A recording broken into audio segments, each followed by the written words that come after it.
और शामी साहब, ये जो अब आज ज़रा जो अपडेट्स हमने भी अपने नाज़रीन को दी हैं, जिस तरह से हमले किए जा रहे हैं, और ख़ास तौर पे जो आबनाए हुर्मुज़ में इस वक्त सूरत हाल है, हमने दिखाया भी कि ये एक और इसको क्या कहें, इसको बोंगी कहें, झूठ कहें, या ये फ्रस्ट्रेशन है, क्या है कि वो ट्वीट कर रहे हैं उनके मुशीर तवानाई, और उस ट्वीट के 10 मिनट तक वो अपलोड रहता है ट्वीट, तो उस दौरान कहते हैं कि जी जो मार्केट कैपिटलाइजेशन है, जो फंड्स हैं, उनको $84 मिलियन का नुकसान हो गया।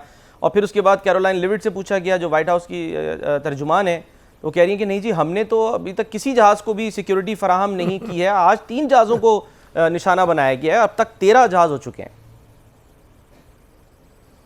पासदारान इनकलाब कह रहे हैं कि हम एक कतरा जो तेल का यहाँ से गुजरने नहीं देंगे। और प्रेसिडेंट ट्रंप ने ऐलान किया था कि हम तहफ़्फ़ुज़ फराहम करेंगे, जो जहाज़ यहाँ से गुजरेंगे तेल के, अमरीकी नेवी उनको तहफ़्फ़ुज़ फराहम करेगी।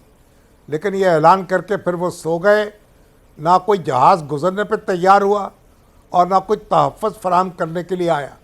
और अभी तक आबनाए हुर्मुज़ जो है उस पर पासदारान इनकलाब जो हैं ईरान के, उनका कब्ज़ा है एक लिहाज से, और वो उस पर उन्होंने नाकाबंदी कर रखी है, और कोई जहाज़ जो है वहाँ से गुजरने की ज़रूरत नहीं कर रहा, और ना ही अमेरिकी नेवी जो है वो हरकत में आई है कि उनको कुछ तहफ़्फ़ुज़ दे।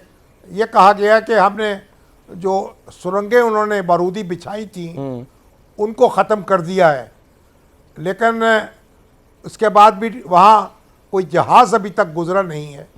और इसकी वजह से जो तेल की कीमतें हैं और गैस की कीमतें जो हैं, जिस पर दुनिया परेशान है कि गैर यकीनी सूरत हाल पैदा हो चुकी है, और एक उतार चढ़ाव मुसलसल जारी है। और कुछ थोड़ी मुस्बत खबर आती है, कीमत गिर जाती है, और जब फिर मामूल के मुताबिक फिर ही दंगा फसाद शुरू होता है तो कीमत जो है वो ऊपर चली जाती है। और पूरी दुनिया जो है वो इस पर परेशान है, और पूरी दुनिया में एहतजाज हो रहा है। और तेल की जो कीमत है और गैस की जो कीमत है बढ़ती हुई, उन्होंने लोगों को हम पाकिस्तान में तो इस बात पर एहतजाज कर रहे हैं, लेकिन पाकिस्तान तो कहीं बाद में आएगा। यूरोप में एक इस वक्त बड़ी एक बहरानी सूरत हाल पैदा है और कुछ समझ में नहीं आ रहा। और वो तो रूस जो है, जिसकी रूस के तेल पर अमेरिका ने पाबंदी लगाई थी तो कोई इससे ख़रीदे ना, क्योंकि जो ख़रीदेगा तो हम समझेंगे कि यूक्रेन की जंग को वो यानी अब वसाइल फराम कर रहा है। अब वो पाबंदी ख़त्म हो रही है। अब रूस जो है वो अपनी मनमानी पर है। वो कहता है कि हम अगर यूरोप के लोग जो हैं हमसे ऐसे मुआहदे करेंगे तादेर जो कायम रहें, तो फिर हम उनको तेल और गैस फराहम करेंगे, वगरना हम इससे 100 बार सोचेंगे। तो रूस जो है उसका जो नाटका बंद करते करते अब ऐसा अपना नाटका बंद हुआ है कि उसको रिलीफ मिल रहा है, उसकी कीमत भी ज़्यादा मिल रही है, उसकी मांग भी ज़्यादा हो गई है उसके ऑयल की, और इस तरह उसको उसके वसाइल में इजाफा होगा।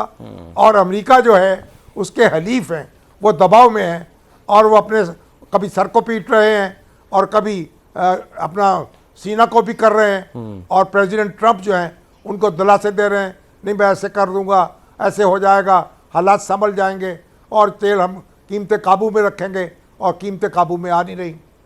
शामी साहब, अब ऐसे में ज़ाहिर बात हो रही है कि जी इस जंग का अंजाम क्या होगा, और कुछ जो तज्ज़ियाकार कह लें या जो तज्ज़ियाती रिपोर्ट्स हैं वो ये कह रही हैं कि जी 5 मुमकिना मंजरनामे इस वक्त सामने आ सकते हैं। उस पर हम बात करते हैं, लेकिन ज़रा वेलकम कर लेते हैं मंसूर जाफ़र साहब को, मशरिक़ वस्ता उमूर के माहिर हैं, उनको वेलकम करते हैं। मंसूर साहब, बहुत शुक्रिया।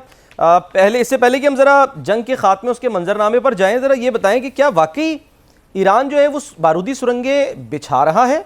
क्योंकि वो तो अमेरिका तो वीडियोस रिलीज़ कर रहा है कि हमने जी 16 जहाज़ तबाह कर दिए हैं जो बारूदी सुरंगें बिछा रहे थे, लेकिन ऐसा अभी तक कोई कन्फर्मेशन किसी किस्म की सामने नहीं आ रही है। अलबत्ता हाँ, कुछ जो बहरी जहाज़ है उनको निशाना ज़रूर बनाया गया है। आज की तारीख में 3 बहरी जहाज़ हैं जिनको निशाना बनाया गया है। मंसूर साहब जी, बहुत शुक्रिया जी। जहाँ तक तो अमेरिका के इन दावों का ताल्लुक है कि उन्होंने जो बारूदी सुरंगें बनाने वाले जो उसके कश्तियाँ हैं या जहाज़ हैं, वो एक लिहाज से उनको निशाना बनाया है। तो ये उसी नौइयत का झूठ और बहतान है कि जिस नौइयत का अभी आपने जिक्र किया कि उनके जो सेक्रेटरी कॉमर्स थे, जी जी। उन्होंने इस नौइयत की एक जिसे कहना चाहिए मनमानी किस्म की ट्वीट जो है वो की, और उसके बाद खुद ट्वीट उन्हें वापस लेना पड़ गई। ये जंग का बुनियादी तौर पे वो स्मोक एक आप कह लीजिए फ्रेम है कि जिसके नतीजे में जो हकीकत हाल है उसको छुपाया जाता है, और ख़ास तौर पे अपने अवाम की उस कंजम्पशन के लिए, अपने वोटर्स की और अपने उन टैक्स पेयर्स की कि जिनका पैसा इस वक्त जो डोनाल्ड ट्रंप खास तौर पे इस जंग की आग में झोंक रहे हैं, तो उनको गुमराह करने के लिए इस नौइयत की चीज़ें की जाती हैं, क्योंकि इन तमाम दावों की किसी भी आज़ाद जरिए से तस्दीक नहीं हुई। और पारसारान इनकलाब तो रोज़ अव्वल से ये बात कह रहे हैं कि हमने आबनाए हुर्मुज़ को बंद करने के ऑप्शन का जिक्र किया है, हमने अभी उसको बंद नहीं किया है। वो कह रहे हैं कि ये जो जहाज़ अवॉइड कर रहे हैं उस तरफ आने से, वो क्योंकि एक एक्टिव वॉर जोन है, तो उसकी वजह से वो खुद से उसमें अवॉइड कर रहे हैं आने से। हमने अभी उसे बंद नहीं किया। हम जब बंद करेंगे तो फिर हम उसका दुनिया को बताएंगे भी, और हकीकी मानों में उसका सबूत भी फराहम करेंगे कि हमने इसको टॉर्पीडो किया है या इसमें हमने जो समुद्री माइंस हैं वो लगाई हैं। अच्छा अभी तक मंसूर सिर्फ साहब, और सिर्फ एक जी जी जी, फरमाइए फरमाइए। एक एक्टिव वॉर जोन होने के नाते वहां पर खुद ही क्योंकि आपके इल्म में है कि ये जो तेल बरदार टैंकर्स होते हैं या इवन जो जो सप्लाई चेन के टैंकर्स हैं, ये बहुत हैवी माल लेकर आते हैं, बहुत महंगा उसमें सामान होता है।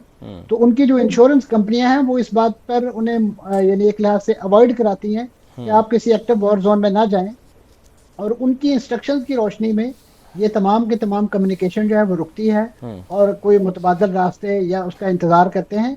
इसमें अभी तक उस नौइयत की कोई एक्टिविटी कम से कम पासदारान इनकलाब ने नहीं की जिसका नाम बारूदी सुरंगें बिछाना है, ठीक या है। उसके नतीजे में। अच्छा, हाँ, ये आपसे ज़रा ये भी जानना चाहेंगे कि ये जो आज कहा जा रहा है कि अटैक हुए हैं, जो ईरानी फ़ौज बता रही है कि जी ड्रोन्स ने इसराइल की कई फ़ौजी और इंटेलिजेंस तंसीबात को निशाना बनाया है, जिसमें ग्रीन पाइन फ़ौजी इंटेलिजेंस इदारा, Aman signal intelligence unit 8200 radar system, Haifa के बहरी अड्डे। ये आपको क्या लगता है कितनी बड़ी कामयाबी है ईरान की, और इससे जो दिफाई निज़ाम है इसराइल का वो और मज़ीद कितना मुतासिर होगा? देखिए जी, एक तो इसराइल के जो दिफा के इनविंसिबल होने की मिथ थी, वो तो मैं समझता हूँ ईरान ने पहली जंग में भी जो पिछले साल जून में लड़ी गई 12 उस वक्त ही तोड़ दी थी। और अब जो है उसके जिस अंदाज से तिया पांचा किया गया है, मैं समझता हूँ उसकी मिसाल मिलना मुश्किल है। यही वजह है कि इस वक्त अमेरिका और इसराइल बिल्कुल मखबूतुल हवास हुए हैं, उन्हें समझ नहीं आ रही कि वो इस जंग से अपना कैसे पीछा छुड़ाएं और इससे कैसे निकलें। अब एक ब्लेम गेम जो शुरू कर रखी है दोनों ने, नेतन्याहू जो हैं वो अमेरिकी सदर को उनके कांधे पर रखकर बंदूक चला रहे हैं, और अमेरिकी सदर जो हैं वो नेतन्याहू की मोहब्बत में जो है वो ये सारा अब समझ रहे हैं कि मामला वो कर रहे हैं। लेकिन इस वक्त मैं समझ रहा हूँ जिस नौइयत की जो स्ट्रेटेजिक जो इंस्टॉलेशंस को निशाना बनाया गया है ईरान की तरफ से, और वो इसके लिए इसराइल के लिए इंतहाई सीवियर ब्लो है, क्योंकि ये वो तनसीबात हैं कि जो आम जगहों पर नहीं होती, और इसी तरीके से इनका जो दिफा और उस हवाले से जो इनके मुख्तलिफ मिसाइल शिकन प्रोग्राम हैं, उनको इस अंदाज से उस इलाकों में बैटरीज को बिछाया जाता है ताकि यहाँ तक कोई गोला बारूद या इस नौइयत का मिसाइल जो है वो ना आए। तो अगर ईरान के मिसाइल या ईरान के जो ड्रोन्स हैं वो उस तमाम सिस्टम को चकमा देकर वहाँ तक मार कर रहे हैं, तो इससे आप अंदाज़ा लगा सकते हैं कि इस वक्त ईरान की कितनी रीच है, ख़ासतौर पर उनके मिसाइलों की। और अभी ये जो रोज़ दावा किया जाता है कि हमने उनके मिसाइल का सिस्टम भी तबाह कर दिया, हमने उनके फ़ज़ाइया और नेवी भी तबाह कर दिया है, ऐसे में रोज़ जो उनके नए चरखे लगते हैं, वो क्या फरिश्ते उनकी जगह जंग लड़ रहे हैं या कौन लड़ रहा है? अब ये वो सूरत हाल है जो इनके लिए इंतहाई परेशान कुन है।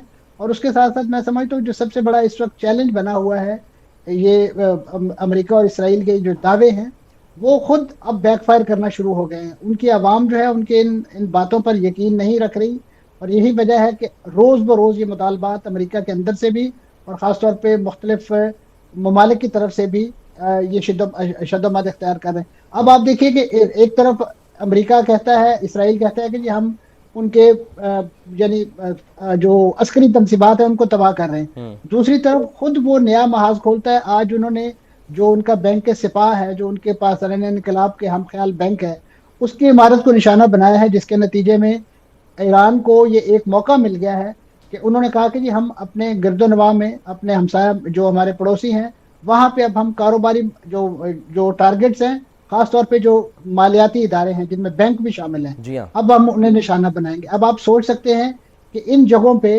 कितने बड़े बैन अवी मालियाती इदारे हैं और उसके साथ साथ जो बैंकों की एक बड़ी इंटरनेशनल चेन मौजूद है। ऐसे ऐसे में ये पूरा एक बैंकिंग चैनल जो है, निज़ाम जो है वो दरहम बरहम हो जाएगा, क्योंकि आपके इल्म में है कि ईरान को तो पहले ही उन्होंने जो स्विफ्ट सिस्टम है उससे निकाल रखा है जी हाँ। एक अरसे से आलमी पाबंदियों की वजह से, तो लिहाजा ईरान को तो एज सच कोई इसका नुकसान नहीं होने वाला। ठीक